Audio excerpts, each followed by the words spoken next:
뭐 대통령 변호인단은 아예 그런 이제 사법 체계가 무너진 부분, 그러니까 법적인 하자 부분을 계속 얘기를 하는 것 같고, 당연히 지지층에는 그 어떤 여론전이 좀 먹히는 상황인 것 같고 좀 혼선이 있는데, 그 와중에 또 이재명 민주당 대표와에 있어서의 어떤 사법 진행 속도랄까요? 이런 게 좀 안 맞는 것도 이 윤 대통령 지지자들이랄까 뭐 보수 지지층 사이에서는 조금 불만인 부분인 것 같아요. 근데 그 와중에 좀 이 대표 공직선거법 위반 사건 2심 항소심 재판부 같은 경우는 재판을 좀 빨리 진행하겠다는 의지가 있는 것 같아요. 2월 26일에 가급적 결심 공판을 하겠다는 거잖아요. 이건 어떤 사인으로 봐야 될까요? 조희대 대법원장이 몇 번 그 강조도 하시고 또 내부에 그 서신도 돌리시고 그렇게 한 걸로 알고 있습니다. 633 법칙에 법문을 한번 봐라. 3개월 내에 반드시 선고를 해야 된다. 반드시 해야 된다. 이렇게 돼 있습니다. 근데 아니 실체적 진실 발견이 형사소송의 목표인데 실체적 진실 발견이 안 된 상태에서 633에 쫓겨가지고 판결 선고하는 게 맞느냐? 그건 아니지 않느냐. 애매할 때는 피고인의 이익으로 갈 수밖에 없는데 그렇다면 이걸 다 무죄 선고해야 되냐? 뭐 이런 얘기들이 그동안에 있어가지고 633이 사실상 사문화됐던 게 사실이죠. 그렇지만은 이재명 대표는 1심을 벌써 2년 2개월인가 끌어버리고 증인이 54명이 나왔는데 민주당 쪽에서는 이게 검찰 측 증인이니까 니네가 끈 거 아니냐 그러는데, 검찰 측 증인이 왜 나와야 되냐면 조서 쓰죠. 그 부동의합니다. 또 뭐 무슨 누가 말한 거 녹음해 가지고 증거를 내죠. 부동의합니다. 그러면 이 사람들 전부 다 나와 가지고 법원에 나와서 그거 내가 수사기관에서 조사한 거 맞고 그대로 얘기한 거 맞습니다. 이렇게 얘기해야지 증거로 쓸 수 있고, 녹음도 역시 마찬가지예요.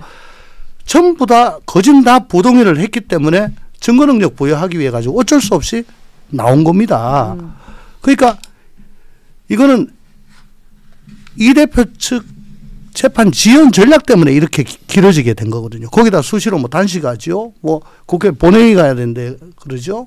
뭐 이러고 저러고 해가지고 일반인들로서는 한 2번 재판 안 나가면 이제 법정 구속이 되거든요. 그럼 무서워가지고 그렇게 못해요. 근데 뭐 2년 2개월을 끌었단 말입니다. 그 전까지는 윤석열 대 이재명의 대립구도로 쭉 가니까 그 뭐 빌런들로 했는데 갑자기 이제 윤석열 대통령이 어쨌든 지금 뭐 현역이긴 하지만 글쎄 이제 정치적으로는 거의 소멸한 거 아니냐 이렇게 지금 국민들이 보시는 것 같아요.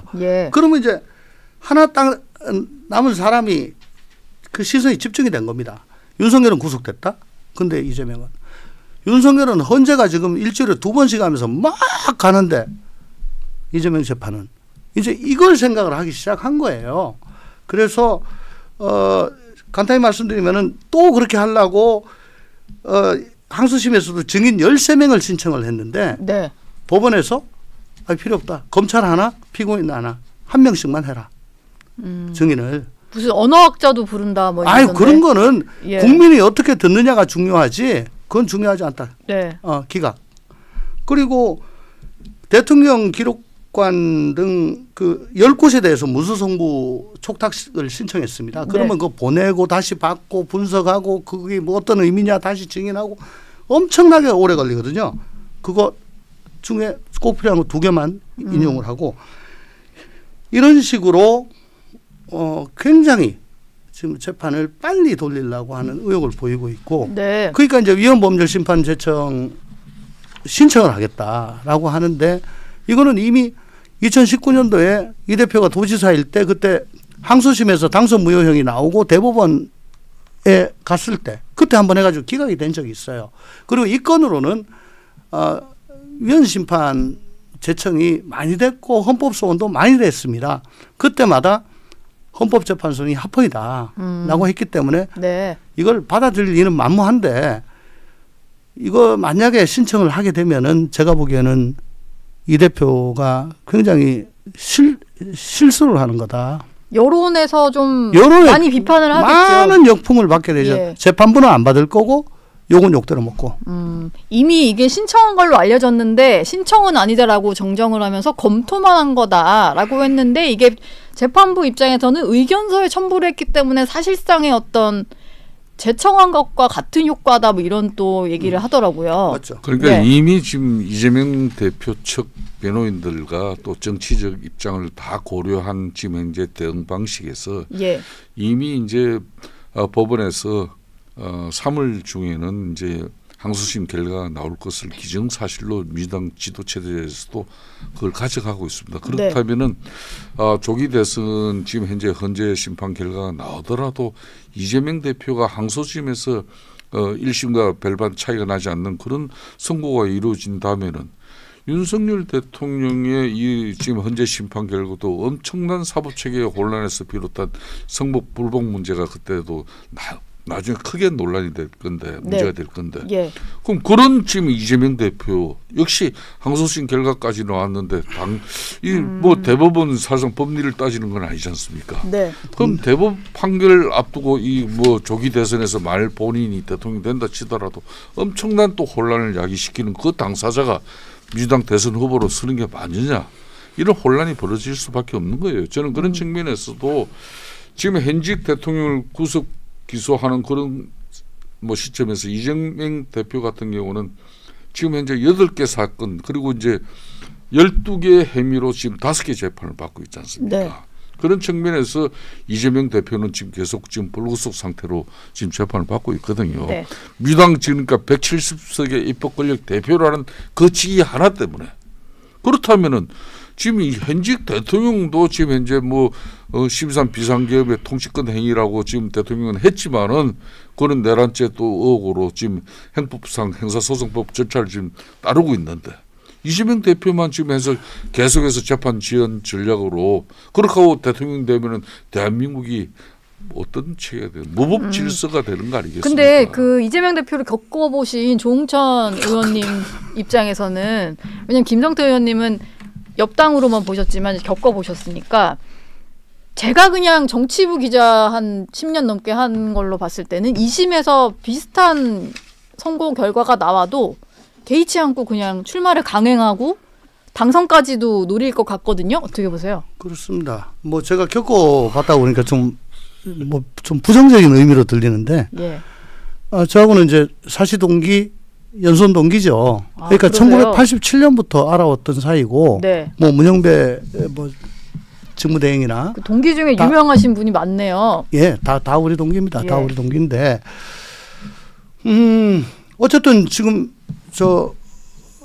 민주당은 이재명 유일 체제로 지금 됐기 때문에 뭐 다른 사람들은 잘 안 보이잖아요. 예.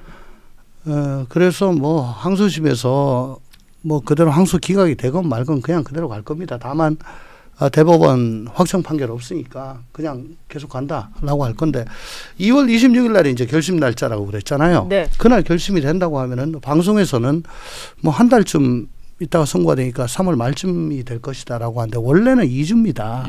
2주. 원래는 2주고 뭐 좀 오래 걸리면 3주인데 요즘 들어가지고 한 달 있다가 뭐 하고 이런 것들이 많아졌어요. 네.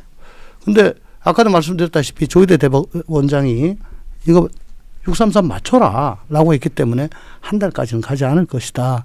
그러면 3월 중순이나 뭐 20일 전후 그쯤 나온다고 봤을 때는 아마 윤석열 대통령의 탄핵 심판 인용 여부가 결정되는 거하고 시기가 또 거의 비슷하게 돌아갈 수가 있어요. 네. 그러니까 그때 되면 이제 조기 대선이 확정이 거의 되는 시기고 항소심이 나올 수도 있고. 네. 그러면 이제 아주 큰 딜레마에 빠지는 거죠. 왜냐하면은 항소심까지 저렇게 당선 무효형이 나왔는데 생각하지도 못한 얼토당토하는 윤석열 대통령의 저 경험으로 인해 가지고 이게 타임테이블이 무지하게 당겨졌다 이겁니다. 네. 그러면 그것 때문에 저 사람이 과연 피선거권이 있다고 지금 봐야 되냐? 그러면 대통령이 되고 난 다음에는 한동훈 대표가 얘기했던 헌법 84조 얘기. 지금 현직 대통령은 외환 내란 빼고는 소추되지 아니한다. 네. 그럼 이미 소추가 됐어요. 소추가 돼가지고 재판을 받고 있다 칩시다. 그거는 명확한 규정이 없으니까. 그러니까 예. 지금 항소심 나왔고 이제 대법원에 있잖아요. 네. 그러면 대법원 판결을 선고하면 안 된다라는 게 저 민주당 얘기고, 예. 그건 소추되지 않는 거고 진행적인 재판은 그냥 가는 거다. 네. 라는 게 또 여당 쪽 국민의힘. 얘기인 건데, 예. 그러면 만약에 그대로 상고 기각이 돼가지고 당선 무효형이 확정이 돼요. 네. 그러면 피선거권이 없으니까 어떻게 됩니까? 당선 무효가 되는 거 아니에요? 피선거권이 없으니까 네. 그냥 그날로 집에 가야 돼요. 예. 선출직은 그렇습니다. 네. 그 이게 지금 뭐 하는 짓이냐라는 얘기가 또 나올 거고, 네. 비명계들은 그런 얘기를 할 거고요. 네. 또 가장 극단적인 말씀을 드리면은, 그래도 난 출마할 거야라고 해가지고 강행을 했고 후보자 등록까지 했습니다. 지금 저기서 뭐 경선이 세게 붙을 것 같지는 않아요, 민주당이. 네. 뭐 형식적으로 하든가 안 그러면 아예 추대되는가 그렇게 되지 않을까 싶은데, 후보 등록했는데 그 이후에 대법원에서 당선 무효형이 선고가 됐다. 그럼 어떻게 되는지 아십니까? 어떻게 됩니까? 후보 등록했는데 후보가 죽어요. 네. 교통사고로 죽어요. 후보 없이 그냥 지나가는 겁니다. 후보 등록 이후에는 추가로 못합니다. 그러면은 민주당 입장에서는 후보 없이 이제 대선을 치러야 되는 상황이 극단적인 경우. 근데 예. 비명들이 그런 것까지도 얘기를 할 수가 있을 거예요. 예. 지금 그 슬슬 비명계들이 목소리를 내고는 있잖아요. 예. 그건 좀 어떻게 보세요? 너무 늦었다라고 보이십니까? 아니면 지금이라도 시작이 됐으니까 그러니까 이게 조금 이제 본격화될까요? 마키아벨리 군주론을 보면은 예. 그게 이제 이 군중이나 대중 이분들은 신들의 영역으로 봐요. 네. 그러니까 그 말은 이미 국민들은 작년 12.3 비상계엄 이후에 윤석열 대통령에 대한 판단은 이미 이루어졌고, 그 판단이라는 것은 이제 사법 절차에 따르면 되는 것이고, 그 다음은 자연스럽게 지금 현재 이재명 대표에게 가 있는 겁니다. 그러니까 이재명 대표에 대한 국민적 판단이 지금 각급 여론조사를 통해 가지고 국민의힘 정당 지지율에도 반영되고 있고, 지금 국정을 보지 않고 있는 윤석열 대통령에 대한 지지율에도 그게 반영되고 있는 거예요. 네. 즉 그 말은 일극체제인 민주당 이재명 대표를 민주당 내에서는 손을 댈 수 있는 세력이 또 정치가 없어요. 네. 그렇기 때문에 이 방식을 지금 국민들이 대중이 선택하고 있는 거예요. 여기에 대한 하답을 민주당이 이제 어떤 방식으로 관련 전략적 이재명 대표가 판단을 하고 전략적 자기를 접으면서 전략적 후보를 세울 것인지, 네. 이걸 국민들이 이제 지켜보는 거죠. 저는 그런 측면에서 민주주의 근간은 법치고 또 법원은 최후의 보루인데, 과연 지금까지 이재명 대표가 사법 리스크를 극복하기 위한 그런 수단들이 국민들이 납득하는 법원의 최후의 보루로 지금 삼고 있느냐, 그거 아니거든요. 벌써 네. 항소심 결과가 나오기도 전에 위헌법률심판 제청을 통해 가지고 이미 이 자체를 갖다가 그냥 대법까지도 그 사이에 또 단계를 만드는 겁니다. 네. 그렇게 해서 벌써 이미 자기는 대선 후보로서의 그 지위를 공고히 유지하겠다는 그런 전략을 세워놓고 있거든요. 네. 그런 측면에서 자 이런 민주당을 계속 이재명 공격을 하고 뭐 이재명의 어떤 뭐 민주당 정치에 이런 거, 과연 지금 집권당 국민의힘이 어떤 전략적 사고와 판단할 거냐. 저는 어제 윤석열 대통령에 대한 검찰 기소를 시점으로 그동안 이제 자유우파론적인 입장이었다면 앞으로 네.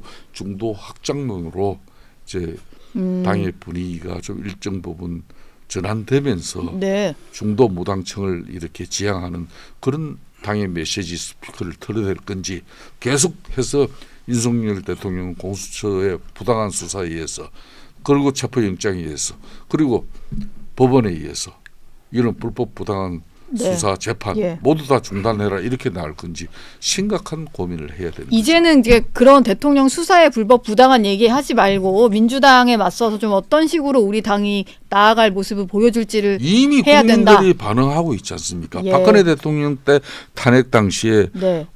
국민의힘 당시 그때 새누리당 정당 지지율은 금방 10% 이하로 떨어져 버렸습니다. 네. 지금은 그런데 심지어 40%대를 넘기는 지지율을 보내고 있어요. 지금은 좀 상황이 다 있죠. 그걸 뭘 네. 의미하겠습니까? 박근혜 대통령 탄핵 시에 그 일방적인 선동에 의한 탄핵 이거는 잘 대응하라는 거고 네.